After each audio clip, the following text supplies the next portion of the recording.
કઠિન છે. પુણ્ય કરવાથી અભિમાન ઘટે છે. પુણ્ય છે ને એને સતત કર્યા કરજો. સ્વભાવ સુધારવાની એક સાચી ઔષધિ છે. પરમાત્મા મંગલ સ્વરૂપ છે. મંગલના નામનો જપ કરજો. સ્વભાવ સુધરે તો આ જગત દુઃખી નથી. 5 વર્ષનો ધ્રુવ માતા સુરુચિને સાષ્ટાંગ વંદન કરે છે, પરંતુ સુરુચિ એવું બોલતી નથી કે બેટા તારે ક્યાંય જવું નથી, તો આ ઘરમાં રહે. એમ કહેતી નથી. કેટલી કઠણ હૃદયની હશે, વિચાર કરો. સુરુચિ વિચાર કરે છે કે જો વનમાં ચાલ્યો જાય તો આ ઘરમાં રહેશે, તો એક દિવસ આને થોડું ઘણું રાજ આપવું પડશે. આ જંગલમાં વયો જાય તો આખું રાજ્ય મારા હુકમનું થઈ જાય. જતા કરી આ પાપ, આ લોભ, આ મોહ, આ માયા. વિચાર કરો, આ માયા 5 વર્ષના બાળકને આ ઈશ્વરને પજવે છે. કેવી છે માયા? એના કરતા જો વનમાં ચાલ્યો જાય ને તો આખું રાજ્ય મારા ઉત્તમને મળી જાય. માતા સુનીતિ 5 વર્ષના બાળકને વનમાં તપ કરવા માટે મોકલે છે. આજની માતાઓ બાળકોને એમ કહેવાય છે કે સિનેમા અંદર ફિલ્મ જોવા માટે મોકલે છે. દીકરા હમણાં નવું મેહુલ ટોકીમાં નવું ફિલ્મ લાવ્યું, પછી સંતાન લેવાય થાય છે. ભાઈ સિનેમા જોવાથી આંખ બગડે છે, આંખ બગડે પછી મન બગડે, મન બગડે પછી પોતાનું જીવન બગડે, જીવન બગડે પછી આખી એની જિંદગી બગડે.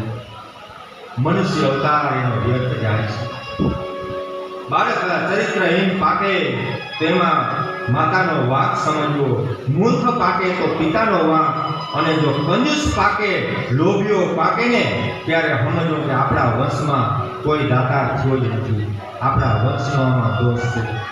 આપણા પૂર્વજોમાં કોઈને દાતારી ઉત્પન્ન થઈ જ નથી.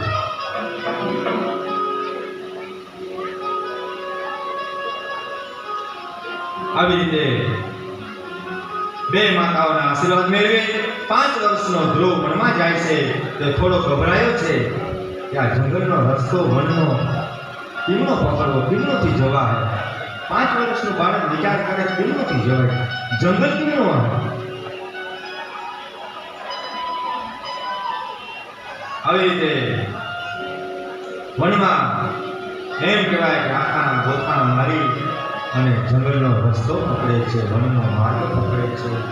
વનમાં તો વાઘ અને વરુ ને દીપડા ને જીવ, જનાવર, હાથી, આવા અસંખ્ય હિંસક પ્રાણીઓ એનો પકડાટ સંભળાય છે.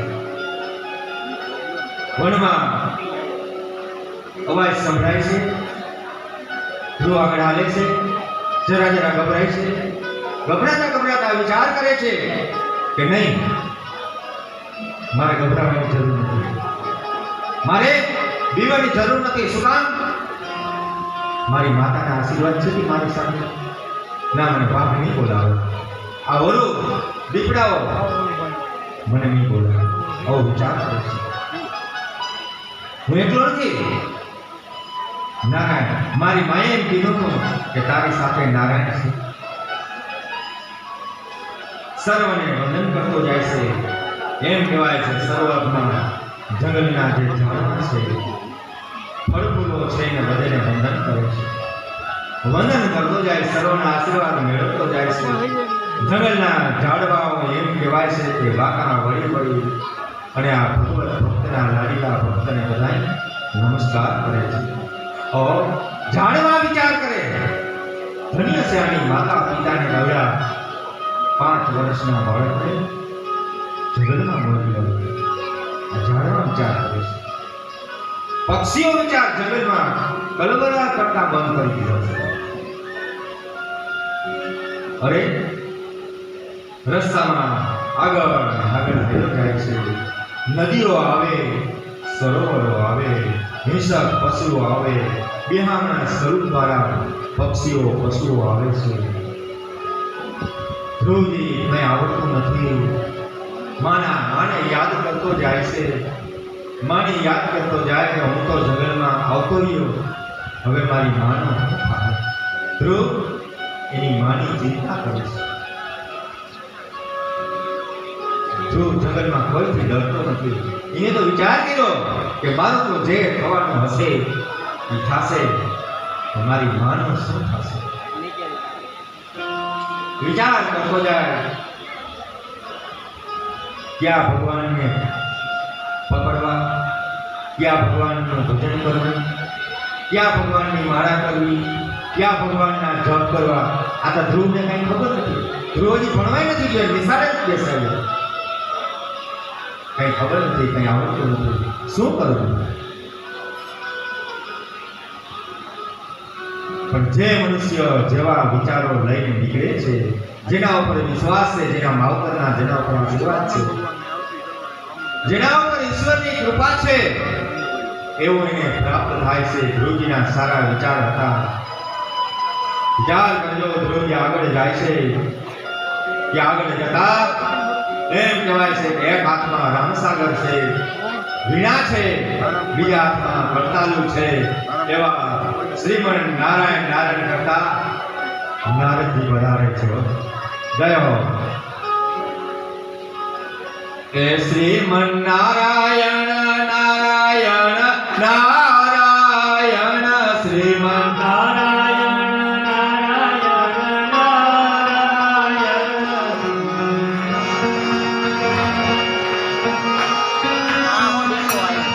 શ્રીમન નારાયણ નારાયણ નારાયણ, શ્રીમન નારાયણ નારાયણ નારાયણ, શ્રીમન નારાયણ નારાયણ નારાયણ, ભક્તિ નારાયણ નારાયણ નારાયણ, ભક્તિ નારાયણ નારાયણ નારાયણ, શ્રીમન નારાયણ નારાયણ નારાયણ. બધા બોલો, જેને પાપ લાગે, દોષ લાગે, એને સાથે લેતા જાઓ. પ્રેમથી ભાવથી નારાયણનું સ્મરણ કરો. આપણા સ્મરણ કરવાથી ગુરુજીને નારાયણના દર્શન થશે અને આપણે પણ નારાયણના દર્શન થાય. સૂર્ય નારાયણ નારાયણ નારાયણ, સૂર્ય નારાયણ નારાયણ નારાયણ, શ્રીમન નારાયણ નારાયણ નારાયણ, શ્રીમન નારાયણ નારાયણ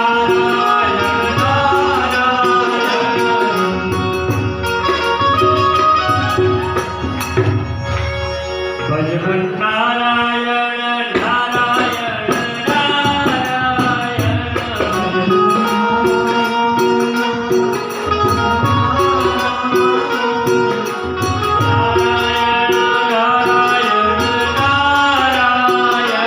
ભજન નારાયણ નારાયણ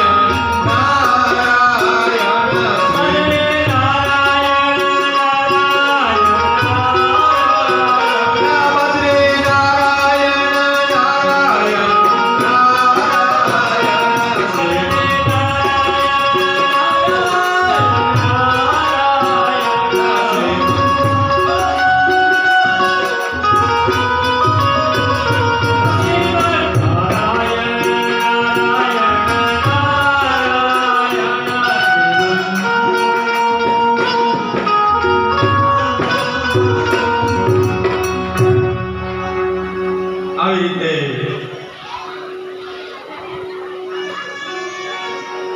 જે સર્વ સંસારના સુખનો ત્યાગ કરી અને ઈશ્વરના ખોજમાં જેને નીકળે છે, ત્યારે એને સાચા સદગુરુ રસ્તામાં એને મળે છે. હો ભાઈ, આ કથા એમ બતાવે છે કે જેવા તમારા વિચારો હશે ને, જ્યાં સુધી આપણે આ કથા ચાલુ છે ને મારે, ત્યાં સુધી કોઈ આસન છોડી જતા નહીં. તમારી તૈયારીમાં જ રહેવાનું હો, કોઈ છોડી જતા નહીં. જેવા તમારા વિચારો હશે એવું રસ્તામાં તમને જરૂર મળશે. અહીંથી ઘરેથી નીકળો, વિચાર કરો કે જુગાર રમવા જાઓ તો જુગારિયા તમને આપોઆપ મળી જશે. જેવું તમે ધારો ને એવું રસ્તામાં તમને કંઈક ને કંઈક મળી જાય. પણ વિચાર કરશો કે આજ તો 11નો બીજનો દિવસ છે. ચાલો કોઈ સારા આશ્રમમાં જાય, કોઈ સંતના આશ્રમમાં જાય, કોઈ આપણા ગુરુને ઘરે જાય, આપણા બ્રાહ્મણને ઘરે જાય, ઘડીક વાર સત્સંગ કરી હરિનામ સ્મરણ કરીને તો કોઈક સદગુરુ એવા મળી જાય. આ ઈશ્વર આપણો આપ બધાને મળી. જેવા તમારા વિચાર એવું ઈશ્વર એને પ્રાપ્ત કરાવે છે. ધ્રુવજી રસ્તામાં હરિનું સ્મરણ કરતા કરતા આગળ ચાલ્યા જાય છે. સર્વને વંદન કરતા જાય, આશીર્વાદ મેળવતા જાય, એને સંત મળે છે. પણ જે મનુષ્યો ઘરની અંદર ઝઘડો કરીને જાય છે ને એને ઈશ્વર મળતા નથી. ભેદભાવ રાખી જાય છે એને ઈશ્વર મળતા નથી.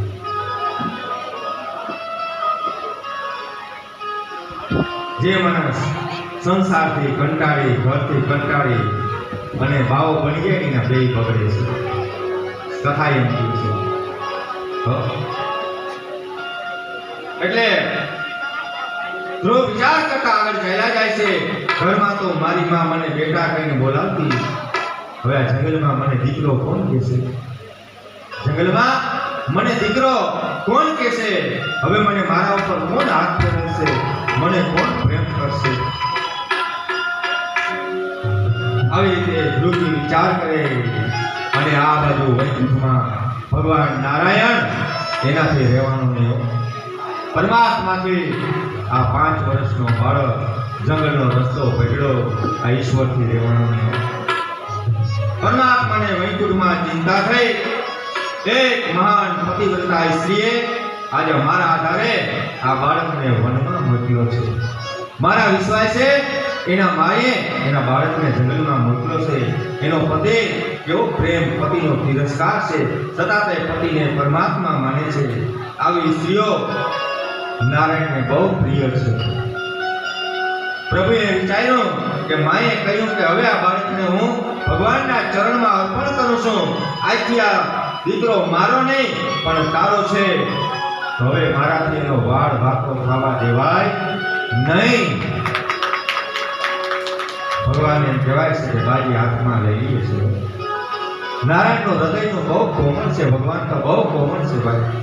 ભગવાનની ભક્તિ કરશો ને તો ભગવાન બહુ રાજી થશે. પ્રભુએ પ્રેરણા કરી નારદજીને કે રે નારદજી, બાળક ઘર છોડી નીકળ્યો છે, જાઓ તમે રસ્તામાં એને મળો, એને બોધ આપો, એની થોડી પરીક્ષા કરો. ધ્રુવ જે માર્ગથી જાય છે એ માર્ગમાં દેવર્ષિ નારદજી મળે છે. નારદજી મળે છે, ધ્રુવને મળે છે. ધ્રુવ વિચારે છે કે આ કોઈક સંત જેવા લાગે છે. નારદ ધ્રુવ કોઈને ઓળખતા નથી, પણ હાવભાવ ઉપરથી, કપડા ઉપરથી એમ લાગ્યું કે આ કોઈક સંત લાગે છે. નારદજી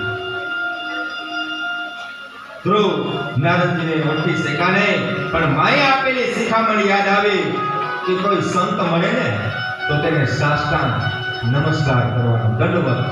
દંડ કેને કહેવાય? દંડ કહેતા લાકડી પડે, લાકડી જેમ પડે એમ સંતના ચરણમાં પડે એને દંડવત કહેવાય. તો એને દંડવત કરજે. આવી રીતે ધ્રુવે રસ્તામાં નારદજીને સાષ્ટાંગ દંડવત નમસ્કાર કર્યા. નારદજી જેવા નારદજી વિચાર કરો, હૃદય ભરાઈ ગયું. નારદજી હૃદય ભરાણું. નારદજી મોઢેથી હસે છે, અંદરથી નારદજી રડવા લાગ્યા. ઓહો, આ બાળક 5 વર્ષનું આવા જંગલમાં ધન્ય છે. આવી રીતે બાળક કેવો ડાયો છે, આ જીવનું કલ્યાણ થાય. અંદરથી નારદજીના મનમાંથી આશીર્વાદ જ નીકળી ગયો કે આ જીવનું કલ્યાણ થાય. સંત કોઈ ભગવાનની ભક્તિ કરતા હોય, મારા કરતા ઓટોમેટિક કોઈક માણસનું નામ લઈ લે, નામ યાદ આવી જાય ને એ માણસનું કલ્યાણ થઈ જાય. સંત કોઈ સેવા પૂજા કરતા કરતા અચાનક કોઈ આનો જીવ માણસ આનો જોઈ દ્રષ્ટિ પડે ત્યારે સમજવાના જીવનો ઉદ્ધાર થતા છે. નારદજી એમ કહેવાય છે કે ધ્રુવના માથા ઉપર હાથ મેળવે છે. નારદજીથી રહેવાતું નથી. માથા ઉપર હાથ મૂકે છે, કોઈ સંતનો હાથ આપણા મસ્તક ઉપર પડી જાય ને તો આપણો ભવસાગર આપણે તરી જાય છે. કોઈ આપણે સાચા સદગુરુ મળી જાય આપણો ભવસાગર પાર કરી જાય છે. ત્યારે મનમાં વિકાર શાંત થાય છે. નારદજી પૂછે કે બેટા ધ્રુવ ક્યાં જાય છે? બેટા શબ્દ સાંભળી અને ધ્રુવના એની મા યાદ આવી કે બેટા એ તો મારી મા મને કહેતી, આ જંગલમાં મને બેટા આ કોણ કહે છે? ધ્રુવને એની મા સુનતી યાદ આવી. મારી મા મને બેટા બેટા કહીને બોલાવે છે. નારદજીને જોતા બાળક રડવા લાગ્યો છે. એને થયું કે આજ કદાચ મારી મા હશે. મા જેવો પ્રેમ લાગ્યો તમારી માની હોય. નારદજીએ બાળકને ઉપાડી અને એમ કહેવાય છે કે પોતાની સાતી સરસો ચાપે છે. જોતા ઘરે ભગવાનના લાડીલા ભક્તો કે નારદજી જેવા નારદી ઉપાડી અને એના સાતી સરસા ચાપે છે. ધન્ય છે આવા બાળકોને, ધન્ય છે આવા બાળકોને, ધન્ય છે આવા ભક્તોને. આવી રીતે જ્ઞાન કર્યો પણ આપણા સદગુરુ હોય ને એ આપણી મા હોય. નારદજી છે એ ધ્રુવના સદગુરુ થવાના છે. એક માં બાળકને ખવડાવી અને પોષણ આપે છે, જ્યારે સદગુરુની માં કાયમને માટે એનો સ્તનપાન એને છોડાવે અને ઈશ્વર તરફ એને વાળે છે. સદગુરુ પ્રભુના માર્ગે વાળે છે, જેથી કરી હવે કોઈના પેટમાં જવાનો પ્રસંગ ના આવે, હવે મૃત્યુનો પ્રસંગ ના આવે, હવે જન્મવાનો કોઈ પ્રસંગ ના આવે. સંસાર સાગરના જીવ કરી જવાનો છે. આવી રીતે સદગુરુ શ્રેષ્ઠ છે. નારદજી પ્રેમથી પૂછે બેટા તું રડશો? રડતો નહીં હો, રડતો નહીં, રડીશ નહીં. તે શા માટે ઘર છોડ્યું? ત્યારે ધ્રુવ કહે કે મારી માએ કહ્યું છે કે નારાયણ છે ને એ મારા પિતા છે. મેં મારા પરમાત્માનું ઘર છોડ્યું છે, મારે ભગવાનની ગોદમાં બેસવું છે, તેથી મેં ઘર છોડ્યું. નારદજી ધ્રુવની સાવ સામાન્ય પરીક્ષા કર્યો. બાળક છે, નાનો છે, કદાચ ડરી જાય તો, જરા લપસી જાય તો ભગવાન છે. નારદજી ચમો દબાવે છે. શું કામ? ભગવાનને કઈ વધુ પરીક્ષા કરે. બેટા ભગવાનની ગોદમાં બેસવું છે, તેથી તે ઘર છોડ્યું છે. બેટા તને ભગવાનના દર્શન નહીં થાય, તું નાનો છે, તારી આ રમવાની ઉંમર છે, તારી ઓરમાં માએ તને જે કંઈ કહ્યું હશે એ તું મનમાં રાખીશ નહીં. વૃદ્ધાવસ્થામાં જ્યારે તું નિવૃત્ત થઈ ગયા ને પછી વનમાં જઈ અને પછી તું ભગવાનનું ભજન કરજે. જા અને ઘરે વહી જા અને બધાની સાથે બાળકો સાથે રમણ મજા કરે. બાલ્યાવસ્થા એ રમવાની અવસ્થા છે. ઈશ્વરને પ્રસન્ન કરવા ઘણું કઠિન છે. મોટા મોટા સંતો, ઋષિઓ, મુનિઓ અને જન્મથી ભગવાનનું ભજન કરે છે તો એને હજી ઈશ્વરની પ્રાપ્તિ થઈ નથી. છતાં તને ભગવાન કેમ મળે? તો તારા જેવા બાળકને પરમાત્મા કેવી રીતે મળશે? માટે ચાલ, હું તને ઠીકડી પકડી તારે ઘરે મૂકી જાઉં. નારદજી એમ કહ્યું. ધ્રુવ કહે હે પ્રભુ મારે હવે ઘરે જવું નથી. મેં ભગવાન માટે ઘર છોડ્યું છે. જ્યાં સુધી ભગવાનના દર્શન ન થાય ત્યાં સુધી મારે આ મોઢું કોઈને બતાવવું નથી. નારદજી કહે બેટા આ જન્મમાં તને ભગવાનના નહીં દર્શન થાય. ધ્રુવ કહે કે મહારાજ આ જન્મમાં નહીં થાય તો હું બીજો જન્મ લઈશ. મારી માએ કહ્યું છે કે ભગવાનના નામ જપ કરતા કરતા પ્રેમથી પોકારજે. કોઈ એક વખત એમના કાને જરાક અવાજ પહોંચી જશે ને તો જરૂર તારી આગળ પહોંચશે. નારદજી કહે બેટા નજીકમાં જાઓ, યમુનાજીનો કિનારો છે. તમે થોડા આગળ હાલશો એટલે યમુનાજીનો કિનારો આવશે અને ત્યાં કિનારા ઉપર એમ કહેવાય છે કે વનરાવનની અંદર મધુવન છે. જય હો. ત્યાં ભગવાન લીલાઓ કરી છે મધુવનમાં. ધ્રુવજે ત્યાં મધુવન આવશે. ત્યાં તો જા, યમુનાજી તને દ્વારકાના નાથની જરૂર ગોદમાં તને બેસાડશે. જા મારો તને આશીર્વાદ છે. તને બ્રહ્મનો સંબંધ થાય, બ્રહ્મ સાથે તારો સંબંધ થાય. બ્રહ્મ સંબંધ કરાવશે, તારા માટે પ્રભુને મનાવશે. યમુનાજીના કિનારે જા દુનિયા ભજન કર. ભાગવતીની અંદર 4-5 એવી જગ્યા બતાવી છે જ્યાં પરમાત્મા અખંડ બિરાજમાન છે સદાયને માટે. મધુવનમાં, શ્રીરંગમાં, દ્વારિકામાં, ડાકોરમાં, મનકી નદીના કિનારે પુલો ઋષિના આશ્રમમાં ભગવાન કાયમ માટે બિરાજે છે.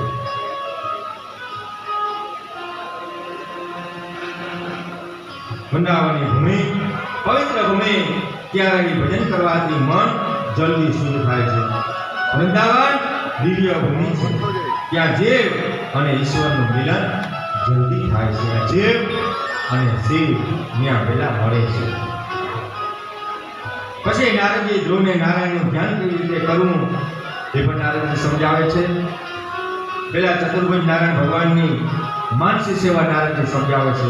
કારણ કે ધ્રુવ આગળ કોઈ પૂજા પાઠનો સામાન હતો નહીં, માત્ર નાનકડી એક પોતળી વહી હતી. નારદજી માનસી મનથી પૂજા કરવાનું સમજાવે છે.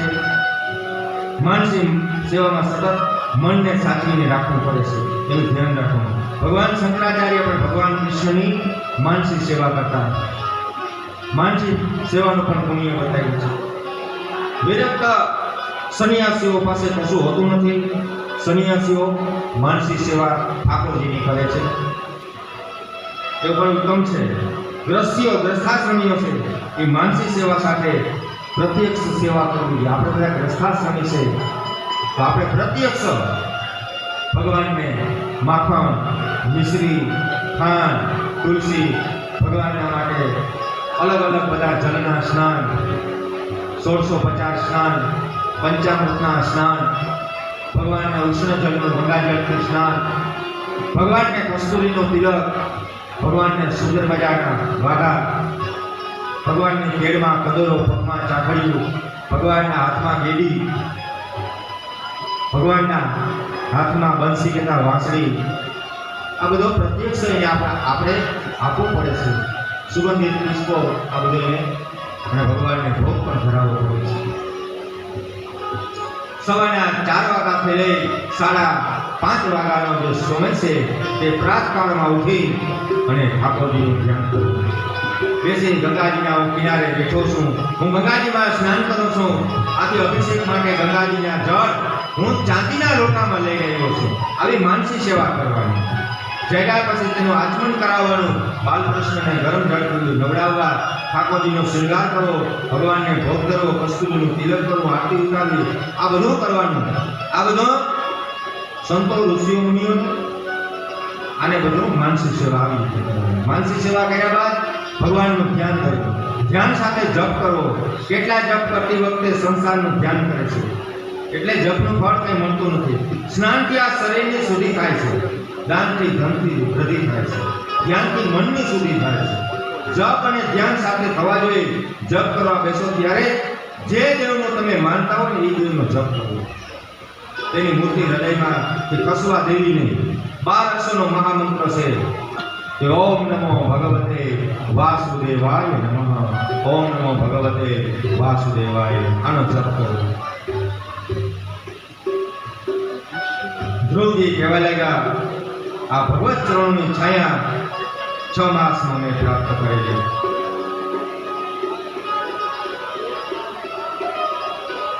ધ્રુવે અનેક જન્મથી તપસ્યા કરી છે.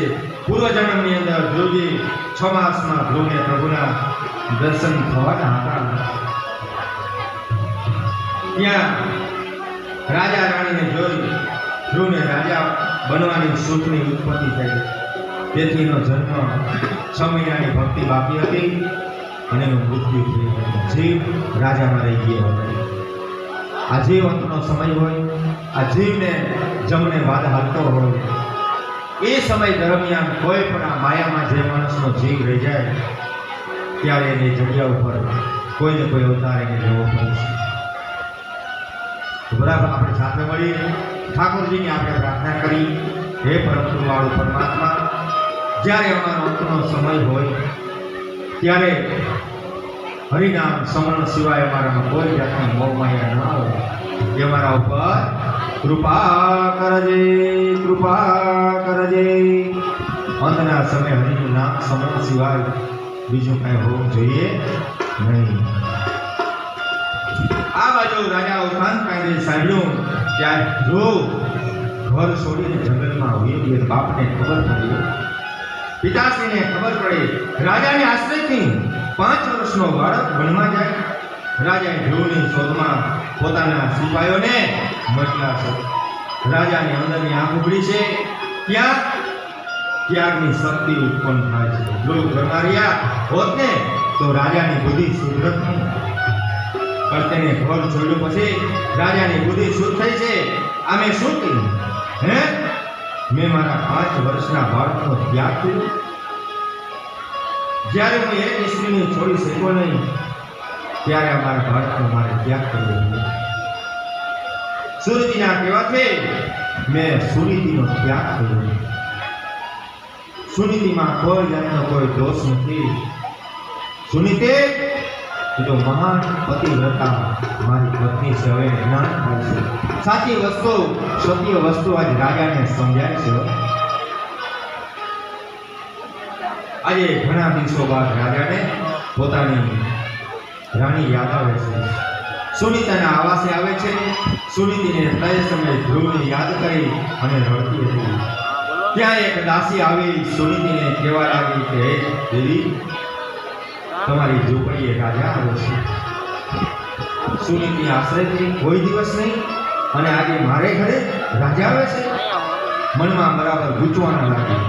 ધીરજ રાખી બહાર આવી. રાજાના હૃદયનો પલટો થયો છે. રાજા સુનીતિના ચરણમાં વંદન કરવા જાય છે.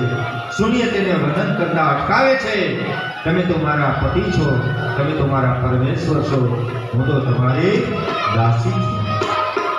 મને વંદન ન કરો. રાજાની આંખમાં સોયવા તેમને પોતે કરેલા પાપનો આજે અવતાર પાપનો પસ્તાવો થાય છે. મેં મોટી ભૂલ કરી છે. તું દાસી નથી, હે તું તો દેવી છો. હું તને ઓળખી ન શક્યો. ઘણા દિવસ બાદ પતિ પત્નીનું મિલન થયું. મનમાં જે પાપ હતું આંખમાંથી બહાર નીકળવા લાગ્યું. રાજાનું હૃદય હવે શુદ્ધ થયું. તેને ધ્રુવ યાદ આવે છે અને મનમાં દુઃખ થાય છે. તે સમયે નારદજી ત્યાં પધારે છે. વિયોગમાં મનુષ્યને ગુણ છે ને યાદ આવે છે. રાજા અવતાર ભાગને ખૂબ જ પસ્તાવો થાય છે. તે ધ્રુવના ગુણ યાદ કરે છે. નારદજી વિચારે છે કે મારા ચેલાનો આ પાપ છે. રસ્તામાં મને જે મારો ચેલો ધ્રુવ મળ્યો ને એનો આ પિતા છે. મારે તેને સુધારવાનો છે, કારણ કે મારે તેનો ઉદ્ધાર કરવો છે. સંત જેને અપનાવે છે ને એ સંતના કુટુંબની ઉપાધિ કરે છે. વિચાર કરો. રાજાએ કહ્યું, મહારાજ હું કામી છું. હું ઈશ્વરના કહેવાથી મેં મારા બાળકનો 5 વર્ષના બાળકનો ત્યાગ કર્યો, જેથી મારો દીકરો આજે ઘર છોડે અને ત્યાં ચાલ્યો ગયો છે. નારદજી બહુ જાણે છે, છતાં રાજાને સુધારવા માટે એમ કહેવાય છે કે રાજા ઠપકો આપે છે. હવે રડવાથી હે રાજા કઈ લાભ થવાનો નથી. બાળકનું અપમાન એ તો ભગવાનનું અપમાન છે. હવે રડવાથી બાળક પાછો આવવાનું નથી. રાજાએ કહ્યું, મહારાજ કંઈક માર્ગ બતાવો, મને કંઈક ઉપાય બતાવો, જેથી કરી મારા મનને શાંતિ થાય અને તમે જેમ કહો ને એમ હું જરૂર કરીશ. નારદજીએ કહ્યું કે 6 મહિના સુધી તારે અનાજ લેવાનું નથી. 6 મહિના ફક્ત જળ ઉપર અને દૂધ ઉપર રહેવાનું છે. જીભ સુધરશે ને તો જીવન સુધરશે. નારદજી રાજાને સાવધાન કરે છે, આ મહામંત્રનો 6 મહિના સુધી તારે જપ કરવાનો છે કે ઓમ નમો ભગવતે વાસુદેવાય નમઃ, ઓમ નમો ભગવતે વાસુદેવાય નમઃ. નારદજી એમ કહેવાય છે દત્તાત્રેય રાજાને 6 મહિનાનું વ્રત બતાવે છે. 6 મહિના સુધી તું આ વ્રત કરીશ ને એટલે પાછા તારા પુત્રના દર્શન થશે. ધ્રુવ મધુવનમાં જાય છે, યમુનાજીના કિનારે આવે છે. યમુનાજીના કિનારે સાફસૂફ થઈ ઝાડવાના પાંદડા બનાવી શેકોરા કરી વારી છોડી પોતાની જગ્યા સફાઈ કરી ને એમ કહેવાય છે કે ભગવાનની આરાધના કરવા માટે ધ્રુવજી બેસી જાય છે. બીજા દિવસથી તપસ્યાનો આરંભ કર્યો. એક દિવસ એક આસન ઉપર બેસી ચતુર્ભુજ નારાયણ ભગવાનનું ધ્યાન કરતા કરતા મહામંત્રનો જે નારદીય મંત્ર આપ્યો હતો એ મંત્ર ઓમ નમો ભગવતે વાસુદેવાય નમઃ ધ્રુવજી જપ ચાલુ કરે છે. 3 દિવસ પૂરા થયા, ઉઠે છે. 3 દિવસ થાય ત્યારે થોડુંક કંદમૂળ ખાય છે. પાછો સ્નાન કરી અને જપમાં બેસી જાય. 1 મહિનો આવી રીતે તપસ્યા કરે છે. બીજો મહિનો આવ્યો પછી એને સંયમ વધાર્યો. હવે 3 દિવસ નહીં, હવે 6 દિવસનો કર્મ. 6 દિવસ પરિપૂર્ણ થાય ત્યારે થોડુંક કંદમૂળ એટલે ઝાડવાનું જે ફળ હોય, ફળિયું હોય ને એ કંદમૂળ એ જરાક ખાય અને જરાક જમનાજીનું પાન કરી અને પાછો ભજનમાં બેસી ગયો. ધ્યાન સાથે મહામંત્રનો જપ. 3જો મહિનો આવ્યો ત્યારે સંયમ વધાર્યો. હવે 9 દિવસનો કર્યો છે. હવે ખાલી એક ઝાડવાનું પાન જ ખાય છે. સંયમ ધીરે ધીરે વધવા લાગ્યો, ભક્તિ વધવા લાગી. માનવીને સુખ આપનાર સંયમ છે. જેના જીવનની અંદર જેની ઇન્દ્રિયો ઉપર સંયમ રાખ્યો છે એના જીવનમાં ભક્તિનો નિયમ જરૂર બનશે અને તેને યમના દૂતો કે યમના રાજા યમરાજા કોઈ દિવસ તેને સજા કરી શકતા નથી. 4થો મહિનો આવે છે. ધ્રુવજીએ સંયમ વધાર્યો. 12 દિવસ એક આસન ઉપર બેસે છે. હવે ફક્ત ખાલી યમુનાજીનું જરા જલપાન કરે છે. 5મો મહિનો આવ્યો. 15 દિવસ એક આસન ઉપર બેસે છે. હવે જળ નહીં, ફક્ત પવન કરતા વાયુ ખાય અને તપસ્યા કરે છે. હવે 6થો મહિનો આવ્યો. ધ્રુવજીએ નક્કી કર્યું, હે પરમાત્મા, હે દયાના સાગર, હે દીનબંધુ, હે દયાળુ પરમાત્મા, હવે તો જ્યારે તું મને મળીશ ને ત્યારે હું આસન ઉપરથી ઊભો થઈશ. ધ્રુવજીએ કઠોર તપસ્યા ચાલુ કર્યો. આસન ઉપર ધ્રુવજી ઊભા છે. એક અંગૂઠા ઉપર ઊભા છે. 2 હાથને ઊંચા રાખ્યા છે અને વૈકુંઠમાં ભગવાનને બીક લાગવા માંડ્યો. કઠોર તપસ્યા ચાલુ કરી છે. હવે પરમાત્માના નામને પકડી રાખે છે. ધ્રુવજી આવે જીભેથી નહીં પણ જીભથી જાપ બંધ થઈ જાય છે અને હૃદયમાંથી જાપની શરૂઆત થઈ જાય છે. અંદરથી જાપના પ્રવાહો છૂટે છે. જગતનો આધાર એ પરમાત્મા છે. જગતના આધારના આધાર આજે ધ્રુવજી હતા. ધરતી એમ કહેવાય છે કે ધરતી માતા ધ્રુજવા લઈ ગયા. આ પૃથ્વી ધ્રુવનું તપ જોઈ ધ્રુજવા લઈ ગયા.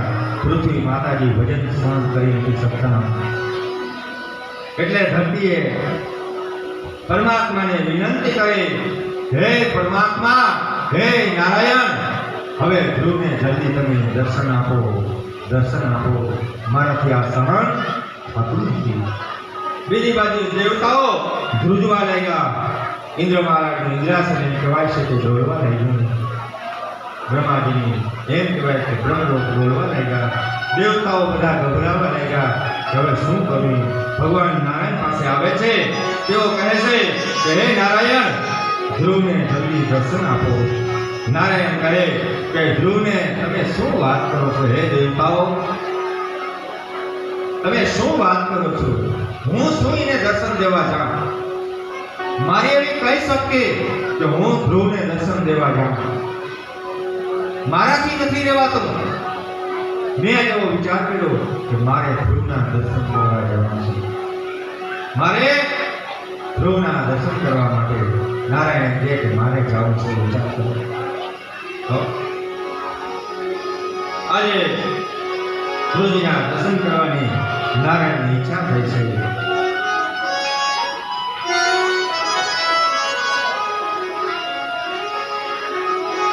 સાચા વૈષ્ણવો જેમ ઠાકોરજીના દર્શન માટે આતુર હોય છે, તેમ તેવા ભક્તોના દર્શન કરવા માટે ઠાકોરજી પણ ભક્તને જોવા આતુર હોય છે.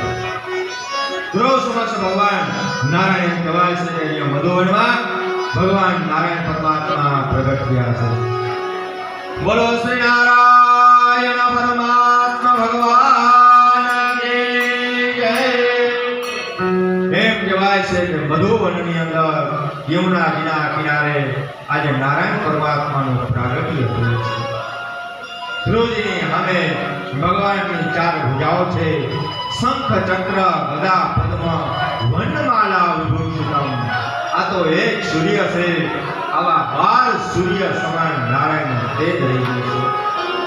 ભગવાને કસ્તુરીનો તિલક કર્યું છે. ભગવાને વૈજયંતી નામની માળા, એમ કહેવાય કે પગ સુધી લટકનારી અતિ શોભા આપનારી ભગવાને કંઠની અંદર ધારણ કરી છે. આ માળા છે ભગવાનની કોઈ દિવસ કરમાતી નથી. એવા મધુવનમાં ભગવાનનું પ્રાગટ્ય થયું છે. આમ ધ્રુવ કુમાર ઉભાતા નથી. ભગવાન વિચાર, ભગવાન એમ કહેવાય કે ઊભી ઊભી થાકી ગયા. ધ્રુવ આંખ ઉઘાડતા નથી. શું કામ? ધ્રુવના હૃદયમાં ભગવાનની મૂર્તિ છે. ભગવાનના દર્શન અંદરથી ધ્રુવ કરે છે. સાડા 5 થઈ ગયા. કેજો અડાય ભગવાન લેવું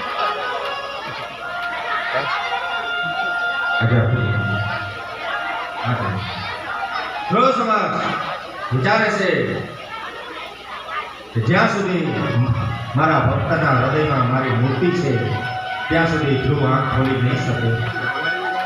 પછી એમ કહેવાય છે કે ભગવાનનું અંદરનું જે સ્વરૂપ હતું એ નારાયણ એમ કહેવાય કે ફેંકી દે છે. પરમાત્માએ અંદરથી ખેંચ્યો અને ઝબકે અને ધ્રુવજી જાગૃત થયા.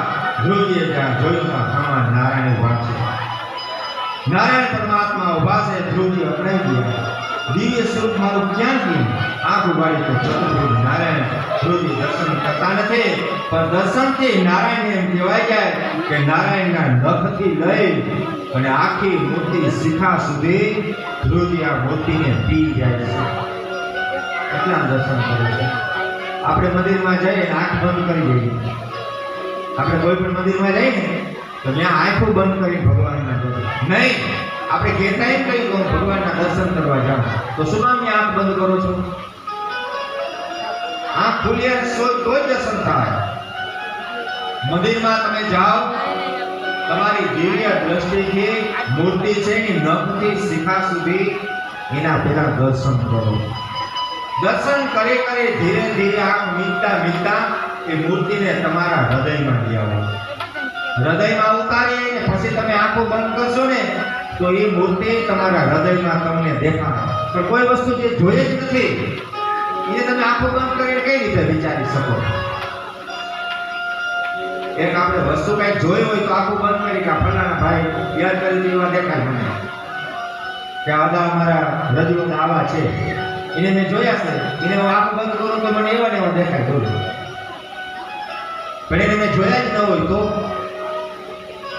એટલા માટે તમે મંદિરે જાઓ તો નખથી શિખા સુધી મૂર્તિની પરિપૂર્ણા તમે એને દર્શન કરજો ને હૃદયમાં ઉતારજો. પછી એની આંખો બંધ કરી અંદરથી જાપ કરજો. કોઈ સાર્થક કહેવાય છે.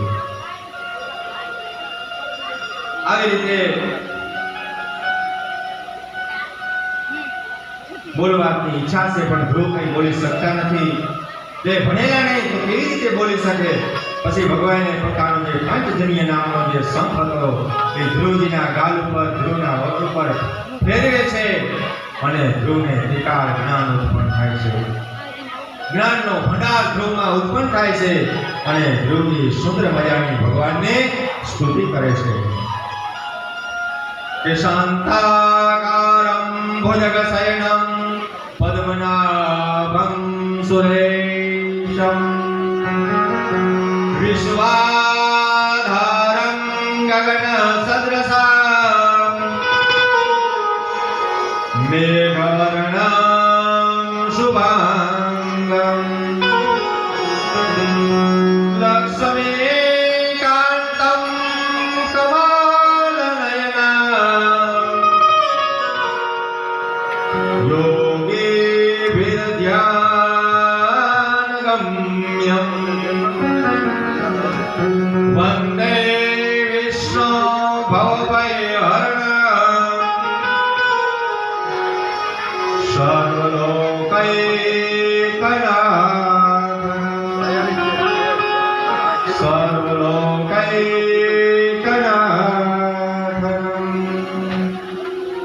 હવે સુંદર મજાની ધ્રુવજી ભગવાનની સ્તુતિ વંદના કરે છે.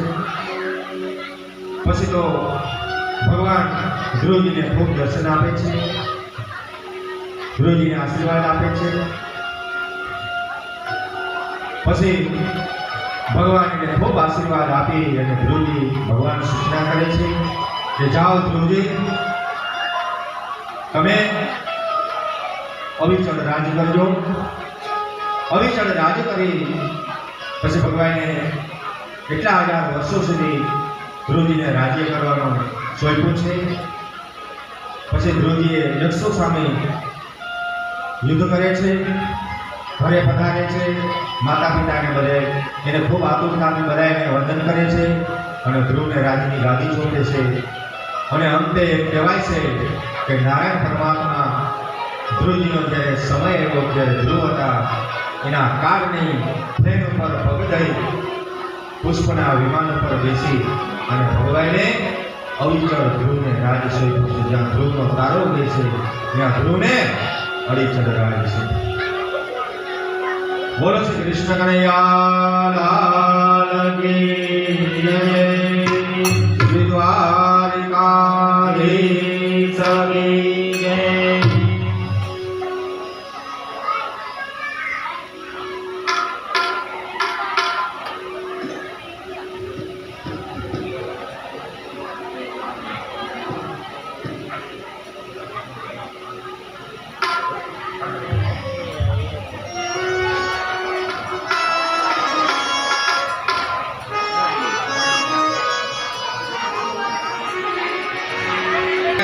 સાતમા મન્વંતરમાં કશ્યપ ઋષિ દ્વારા અદિતિને ઘરે વામનજીનો જન્મ થાય છે. રાજા પરીક્ષિત સુખદેવજી મહારાજને પૂછે છે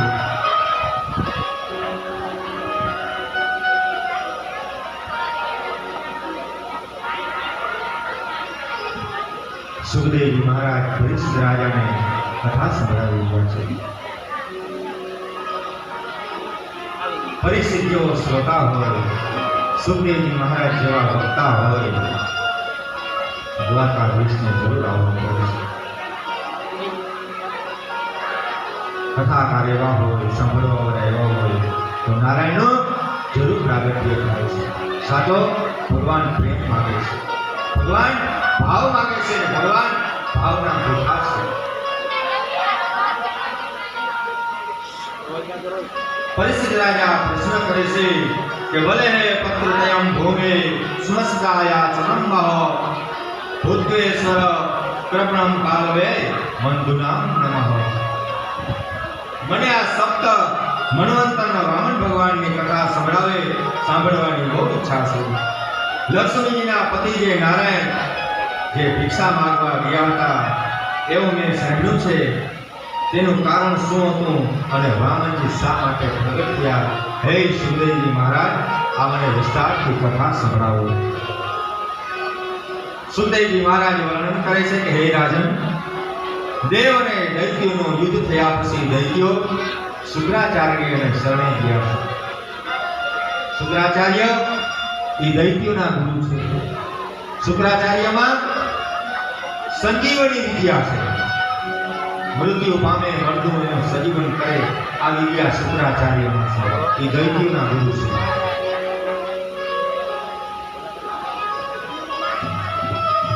આવી રીતે તેણે શુક્રાચાર્યની ખૂબ સેવા કરી, તેથી તેનું બળ વધવા લાગે છે.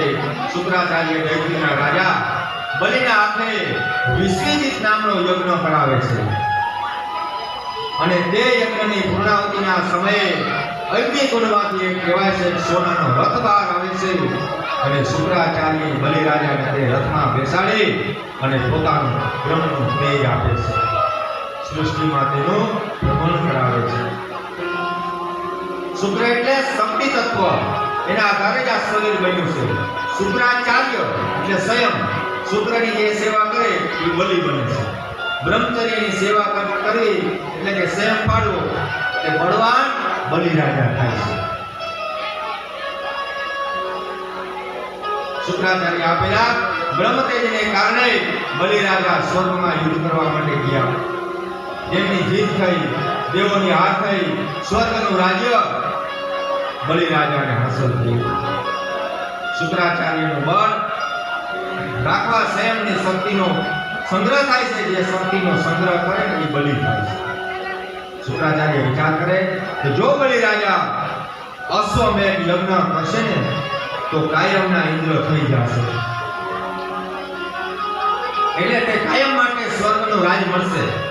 તેઓ બલિરાજાને નર્મદાજીના કિનારે, નર્મદાજીનો જે કિનારો છે ને, નર્મદાના કિનારે યજ્ઞ કરવા માટે લાવે છે. આ બાજુ સ્વર્ગનું રાજ્ય દેવોના હાથમાંથી જતા દેવતાઓ બધા ગભરાયા. ઇન્દ્ર મહારાજ છે ને એ બહુ તપ ને બહુ ભક્તિ બહુ ઓછી કરે. ઇન્દ્રાસન હોય ત્યાં આનંદ કરતા હોય અને કઈ ભાગવું પડે, કઈ ઇન્દ્રાસન છોડવું પડે, ભાગીએ જાય. પછી દેવતાઓ થોડો સમય હેરાન થવા દે, પાછું બધું એને હમણું કરી દે, પાછી ગોઠવણી કરી દે. ઇન્દ્ર એક પદ છે, જ્ઞાનનું એક નામ છે. જ્ઞાતા બદલાય જ રાખે કોક ને કોક. આપણે કેવાય રાજકારણીઓ બદલતા હોય, એ એક રીતે બદલાય, એ બધું નહીં મને ઇન્દ્ર પણ ઇન્દ્ર બદલે. આવી રીતે આ બાજુ સ્વર્ગનું રાજ્ય દેવતાઓના હાથમાંથી જતા બધા ગભરાયા છે. પોતાના ગુરુ, દેવતાઓના ગુરુ કોણ? તો કે બૃહસ્પતિ. બૃહસ્પતિ પાસે આવે છે ત્યારે બૃહસ્પતિ કહે, જ્યારે ભલે ભૃગુવંશી બ્રાહ્મણોનું અપમાન કરે ને તો એનું પતન થાય. વિચાર કરજો, ભાગવતજીની અંદર બતાવ્યું છે કે બ્રાહ્મણનું જો આપણે અપમાન કરી ત્યારે સમજવું કે આપણા કુળનું પતન થવાનું છે. મમ સૂર્ય વિશાલા વિપ્રદોષ મંત્ર કરાલા. શિવના ત્રિશૂળથી કદાચ બચી જઈ, ભગવાન વિષ્ણુના સુદર્શન ચક્રથી બચી જાય, બ્રહ્માના બ્રહ્માસ્ત્રથી બચી જાય, પણ વિપ્રદોષ કલહમ કરાલા. બ્રાહ્મણનો જે દોષ કરે છે, બ્રાહ્મણનું અપમાન કરે છે, બ્રાહ્મણના દોષમાંથી કોઈ દેવતાઓ કે મુક્ત થતા નથી. બ્રાહ્મણના પાપમાંથી મુક્ત થવા સારું જે દિવસે બ્રાહ્મણનું અપમાન થાય તે દિવસે ગંગાના કિનારે જઈ અને તપસ્યા કરવા માટે બેસી જાય. એમાં પણ ભાગવતમાં લખ્યું છે કદાચ આખું જીવન પર્યંત, આખી જિંદગી મૃત્યુ ન્યાય પામે, ન્યાય જ રહે, ન્યાય સેવા કરે ને જપ કરે તો કદાચ એમાંથી કરી શકે. એ વ્યાસમુનિએ કદાચ નહીં, 100% નહીં.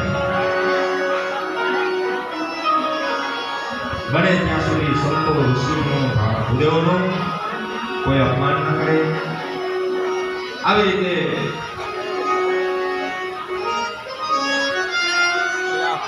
દુઃખી થયેલા જોઈ માતા આદિજીને ખૂબ દુઃખી થઈ. તેઓ ખૂબ સંતાપ કરવા લાગ્યા. તેણે કશ્યપ ઋષિની સેવા કરી. પ્રસન્ન થયેલા કશ્યપ ઋષિએ કહ્યું કે દેવી તમે કંઈક વરદાન માંગો. જરા ઉતાવળ બોલીશ, કેમ કે પ્રસંગ અહીંયા પહોંચાડવાનો છે.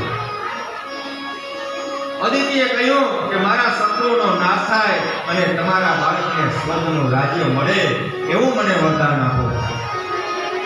કશ્યપ ઋષિ અદિતિને સમજાવે કે તમારા શત્રુ હવે બળવાન થયા છે.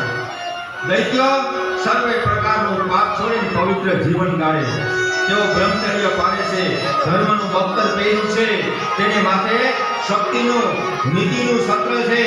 તેમનું તો યુદ્ધની અંદર પરમાત્મા સિવાય કોઈ હરાવી અટાણે દૈત્યોને ના શકે, કારણ કે દૈત્યો પાછા નીતિ ઉપર આવી ગયા છે. ધર્મનું આચરણ કરે અટાણે ભગવાનની વિચાર કર્યો અટાણે જ્યાં સુધી બ્રાહ્મણો એની સાથે છે ત્યાં સુધી મારાથી વચમાનને લપ કરવા જવાય નહીં. ભગવાને ડરે છે. ખૂબ પવિત્ર જીવન ગાળે છે. આ માટે કશ્યપ ઋષિએ દીદીને પ્રિય વ્રત મદદ કરવાનું કહ્યું. આ વ્રત 12 દિવસનું હશે. તેથી ભગવાન નારાયણ તમારા ઘરે પુત્ર રૂપે પ્રગટ થશે. પ્રિય વ્રત ફાગણ મહિનામાં શુક્લ પ્રતિપદાથી એકાદશી સુધી 12 દિવસનો બેનો આ વ્રત હોય છે. આ દરેકે કરવું જોઈએ. વ્રતનું નામ બતાવ્યું છે પ્રતિપદા. પ્રિય વ્રત આ વ્રતનું નામ છે. કોઈને પૂછવું હોય તો એકાંતમાં પૂછી શકે છે. આ વ્રત ફક્ત દૂધ ઉપર રહી અને વિધિપૂર્વક કરવામાં આવે તો પરમાત્મા એને ત્યાં પુત્ર રૂપેનું અવતરણ થાય છે. ભાગવતજીની સાબિતી છે. આ વ્રતના 16 મંત્રો આપ્યા છે વિષ્ણુભાઈ. લક્ષ્મીનારાયણ ભગવાનની સ્થાપના કરો, 1650 ની પૂજા કરો, પૂજા થયા પછી યજ્ઞ કરો, અગ્નિને પ્રગટ કરી ઓમ નમો નારાયણ સ્વાહા મંત્રથી અગ્નિના પાયસની આહુતિ આપો, દિવસમાં 3 વાર સ્નાન કરો, ત્રિકાળ લક્ષ્મીનારાયણની પૂજા કરો. વ્રતના સમયે કોઈ જીવની હિંસા ન કરવી, કોઈની નિંદા ન કરવી અને કોઈ પણ વસ્તુ ખોટું ના એની અંદર બની જાય એનું ખાસ ધ્યાન રાખવું પડે છે. ફાલ્ગુન મહિનાનો આવતા અદિત્ય કશ્યપને કહ્યું આ વ્રત આપણે બંને કરીશું. પતિ પત્ની આમ વિચાર કરી સેવા સમરણ કરે તો ભગવાન જલ્દી કૃપા કરે છે. પતિ પત્નીનું લક્ષ્ય એક જ હોવું જોઈએ. કશ્યપ ઋષિ અદિતિ ગ્રસ્તાશ્રમ શ્રેષ્ઠ છે. સર્વ આશ્રમોમાં ગ્રસ્તાશ્રમ શ્રેષ્ઠ છે ગણેલો છે. આપણે ઘરવાળી નહીં, આપણો આશ્રમ શ્રેષ્ઠ છે. ગ્રસ્તાશ્રમની સત્સંગથી સફળ થાય છે. પરમાત્મા શ્રી કૃષ્ણ અતિશય કૃપા કરે છે. ત્યારે ઘરમાં સત્સંગ આપે છે. બહાર સત્સંગ મળે તો સાધારણ કૃપા ગણાય, પણ ઘરમાં ને ઘરમાં આપણે સાથે ઘરનો પરિવાર મળીને સત્સંગ કરી એ પણ અતિ ઉત્તમ બતાવ્યો છે. તો તે જીવ ઉપર પરમાત્માની અતિશય કૃપા થાય છે. તેને બહાર યાત્રા કરવાની પણ જરૂર પડતી નથી. આપણા શાસ્ત્રોની અંદર ગ્રસ્તાશ્રમના ખૂબ વખાણ કર્યા છે અને કામ વાસનાની ભાગવતની અંદર ખૂબ નિંદા કરી છે. ગ્રસ્તાશ્રમનો આનંદ અનેક વખત યોગીઓના આનંદ કરતા પણ શ્રેષ્ઠ બતાવ્યો છે. અહીં કોઈ સ્ત્રી નથી, કોઈ પુરુષ નથી, કોઈ નિંદા નથી, કોઈ દોષ શાસ્ત્રમાં બતાવ્યો જ નથી. ઘણીવાર કુસંગથી માણસને ગ્રસ્તાશ્રમ બગડતો હોય છે. કુસંગ ન થાય એનું ખાસ ધ્યાન રાખો. ગ્રસ્તાશ્રમ ભક્તિમાં બાધક નથી, પણ સાધક છે એ બાધક થાય છે. કશ્યપ અને અદિતિના ગ્રસ્તાશ્રમ દિવ્ય છે. બંને પવિત્ર જીવન ગાળી તપસ્યા કરતા હોવાથી પરમાત્માએ કહ્યું કે આજે હું તેમને ઘરે જન્મ લેવો પડશે મારે. આજે પણ જે સ્ત્રી અદિતિ બને છે, પુરુષ કશ્યપ ઋષિ બને તો તેને ઘરે પુત્ર રૂપે જન્મવા ભગવાન તૈયાર છે. થોડો વિચાર કરો. ભગવાનનો અવતાર થાય એટલે શું? જ્યાં ભગવાન નથી ત્યાં આવીને ભગવાન ઉભા રહે એ ભગવાનનો પ્રાગટ્ય. શું જગતમાં એવી કોઈ જગ્યા મને બતાવો કે જ્યાં ભગવાન ન હોય? વિચારો, એવી જગ્યા બતાવો કે જ્યાં ભગવાન ન હોય. જલે વિષ્ણુ, સ્થલે વિષ્ણુ, વિષ્ણુ પર્વત મસ્તકે, જ્વાલા માલા કરે વિષ્ણુ, વિષ્ણુ સર્વે જગ સર્વેશ્વર. સમસ્ત સર્વ કણે કણની અંદર ભગવાન નારાયણ બિરાજમાન છે. ભગવાન સર્વમાં વ્યાપક છે, સર્વમાં મળેલા છે, પણ એક માયાનો પડદો એવો આડો છે કે આપણે ભગવાનના દર્શન કરી નથી શકતા. લાકડામાં એક એક કણમાં લાકડાની અંદર બોલો અગ્નિ ભર્યો. લાકડું હોય બર્તન, દેશી ભાષામાં એમાં અગ્નિ છે, પણ એ અગ્નિને અંદરથી જાગૃત કરવો પડે, પેટાવવો પડે છે તો ખરી જ એમાં. તો સર્વસ્વમાં ઈશ્વર છે પણ એને જાગૃત કરવો પડે.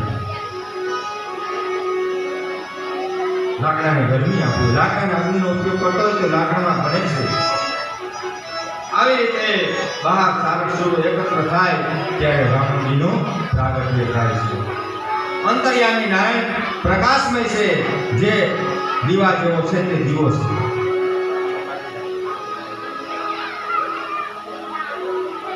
પાપ કરો છો, પુણ્ય કરો છો, હસો કે રડો, પ્રકાશ આપો છો, તેમ અંતર્યામી નારાયણ મન ઇન્દ્રિયોને શુદ્ધિ કરે છે.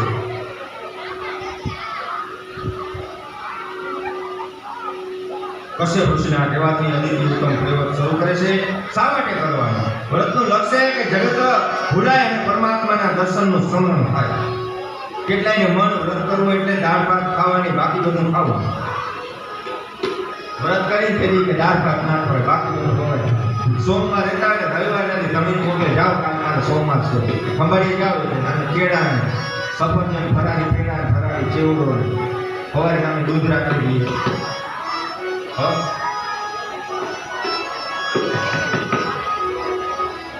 વિચાર કરજો, ભાગવતીની અંદર કોઈ પણ આપણે વ્રત રહ્યા હોય ત્યારે સાબુદાણા ખાવાની મનાઈ બતાવી છે.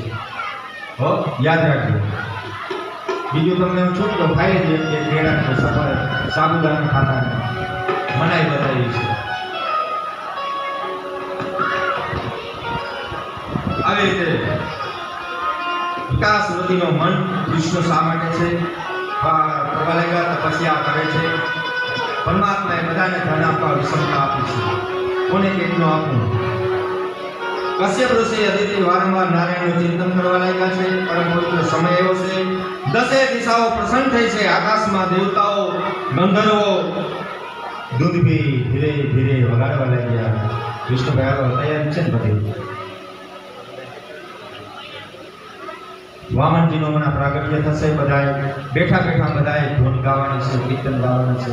આપણી વ્યવસ્થા ખોરવાઈ જાય એનું ખાસ ધ્યાન રાખવાનું. પછી આપણી કથા તો ચાલુ જ રહેશે.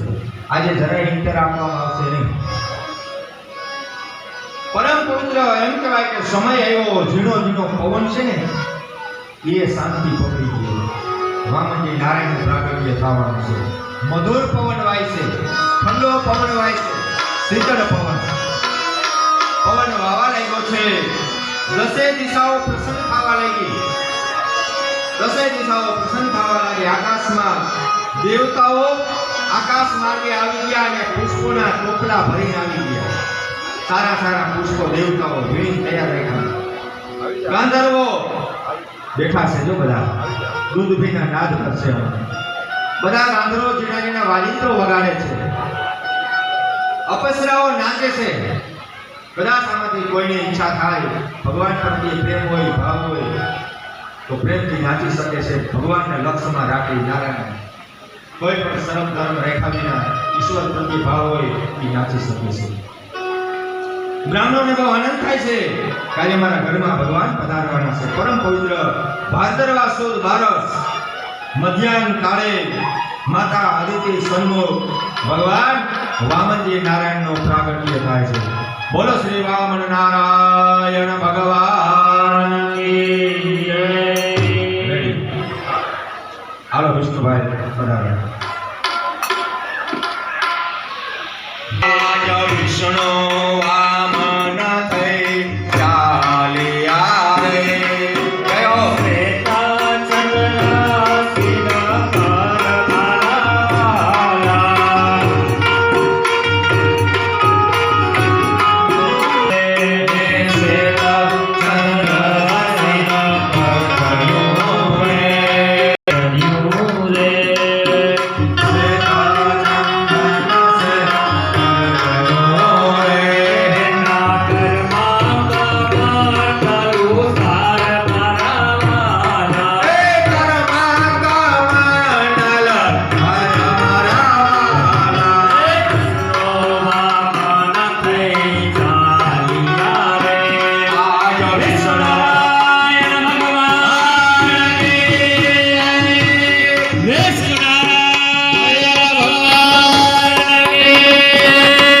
શ્રી વામન ભગવાન વિષ્ણુ વામન થઈ ચાલ્યા રે. આજ વિષ્ણુ વામન ચાલ્યા રે. જય હો.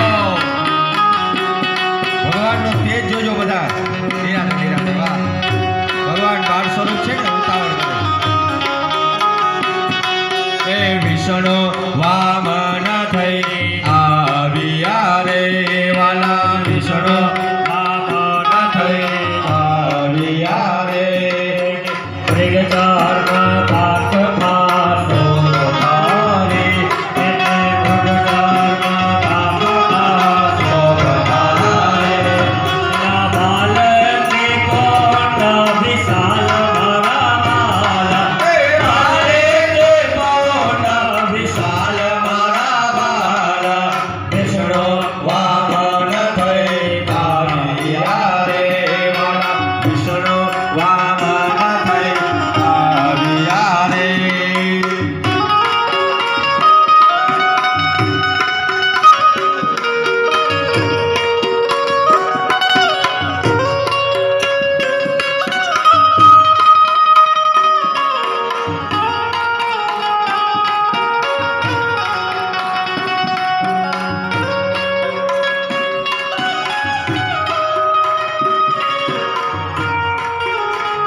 મારે બીજો ઇન્દ્ર નથી થવા દેવો.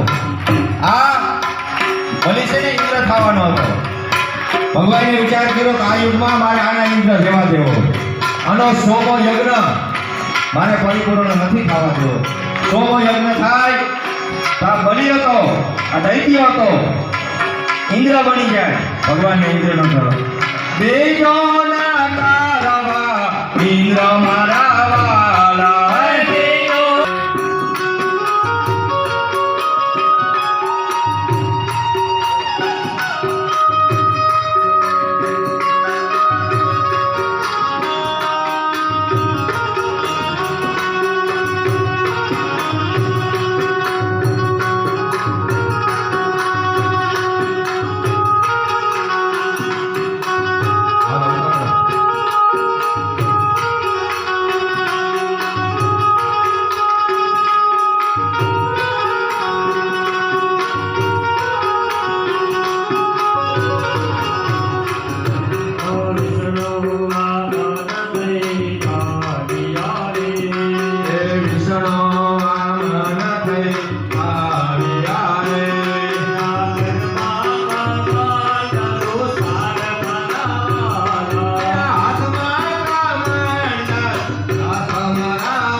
આમ કાખમાં આસન ભરાવે એવડા જ બાળક હતા ભગવાનની. આ પ્રસંગ પૂરો થાય ને કથા સંભળાવે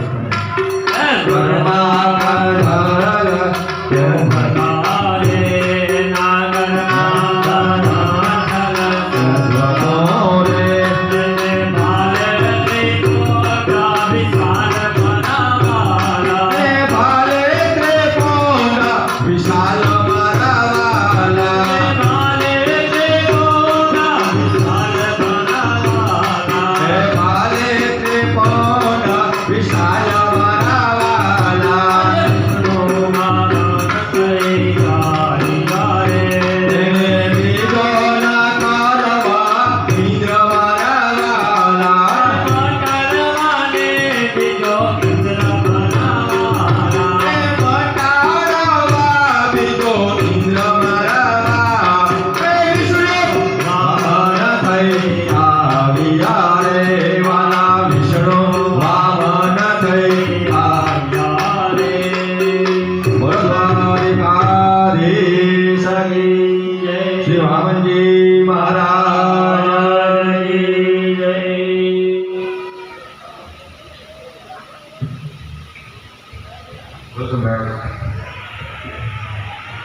જન્મતાની સાથે બટુક મહારાજ બ્રહ્મચારી છે.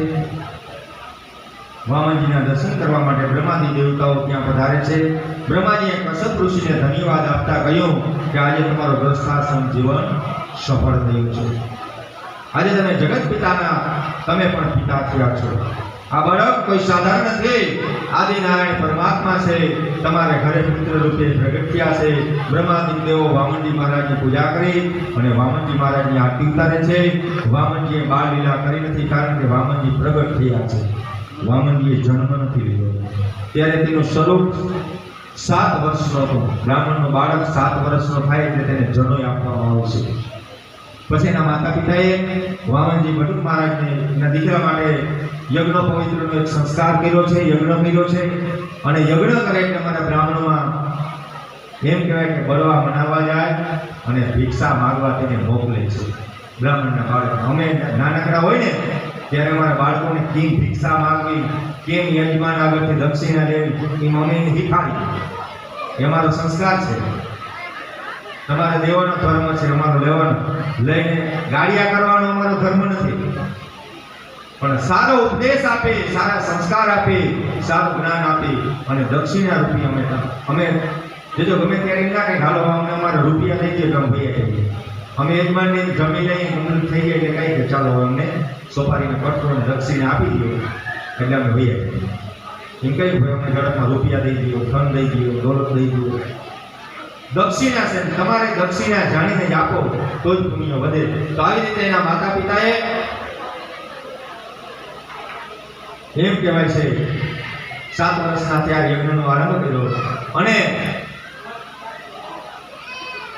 બળવો મનાવે છે. એની માતા પિતા આગળ એમ કહેવાય છે બટુકજી મહારાજ ભિક્ષા લેવા માટે જાય છે. ત્યારે કશ્યપ ઋષિ માતા અદિતિ એને ભિક્ષા આપે છે અને એ ભિક્ષાથી આ વામનજી મહારાજને એમ કહેવાય કે સંતોષ નથી થતો. બેનો ઘડી પર અવાજ ના કરો. તમે એમ કહેતા હો કે ગોર બાપા થોડો સંતોષ રાખવો જોઈએ, સંતોષ રાખવો. તેથી આ બટુક ભગવાનને સંતોષ રાખ્યો કે નારાયણ ભગવાને થોડું ઘણું તાને મેળ ના આવે. મેળ ના આવ્યો એટલે એના માતા પિતાને